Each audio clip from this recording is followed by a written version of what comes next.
आज 10 जिले में वर्षार संभावना रही।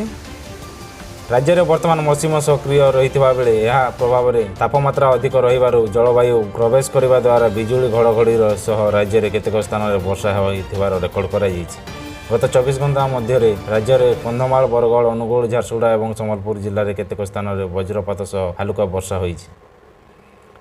अन्य पक्षे अभ्यंतरीण ओडिशा सह अन्य केतेक जिले में पाग मुख्यतः शुखिला रही। मंगलवार सुंदरगढ़ केन्दुझर मयूरभंज बालेश्वर भद्रक गजपति गंजाम पुरी खोर्धा कटक जिले में घड़घड़ी सह वर्षा होबार संभावना रही। संपृक्त 10 जिला को पाणीपाग विभाग पक्षर येलो वार्निंग जारी कर 9 तारिख में राज्य में वर्षार परिमाण अपेक्षाकृत कम रहिबो।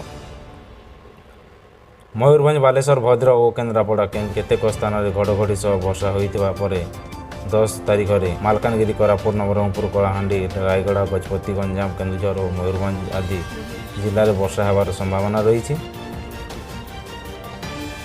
तेणु एसबू जिला को येलो वार्निंग जारी कर 11 और 12 तारिख में राज्य में केतेक स्थान में हालुका मध्यम धरणर वर्षा संभावना रही। कौन जिला को वार्निंग जारी कर।